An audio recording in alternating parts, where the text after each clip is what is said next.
Ahead of the G20 summit in New Delhi, WION spoke to India's Minister of State for External Affairs, Meenakshi Lekhi, on China and Russia's participation at the G20, as well as the focus on climate financing in the global south. Listen in to what she had to say. Ma'am, do you see some challenges as well? The challenges there. Chinese president is not coming. He has, of course, deputed someone. But do you see this shadow of China trying to undermine the Indian presidency? I would not delve deep into it because none can have the authority to undermine us. We will be undermining ourselves if we speak that language. But in these forums, it happens that not everybody can be present for various reasons, variety of reasons, and many a times those reasons are internal more than external. So I would give it to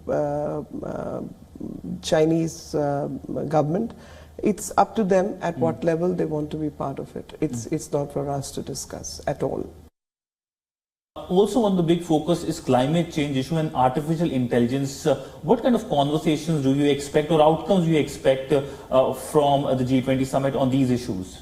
So I believe climate change, we have talked about getting all the international global finance institutions to fund and finance various projects, because end of the day we must realize that the focus, if continues to be the global north, or including that of the institutes, financial institutes, then that's not the place where you can that doesn't make economic sense.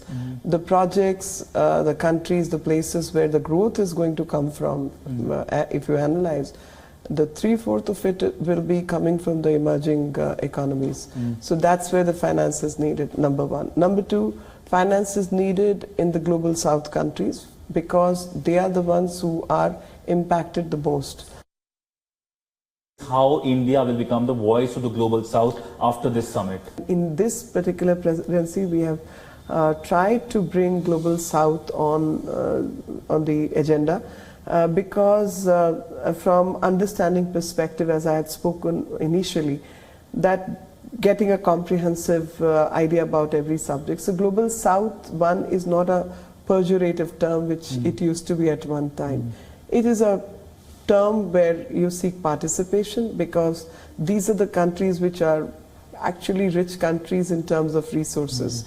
So their resources need to be managed. Their natural resource to human resource need to be managed. The people who have the investment, who have the money, whose economies are stronger, need to invest it right to get the most benefit out of those resources, and also give away the resources to those people and those countries so that everyone can walk hand in hand and the benefits accrue to those countries as well. WION is now available in your country. Download the app now and get all the news on the move.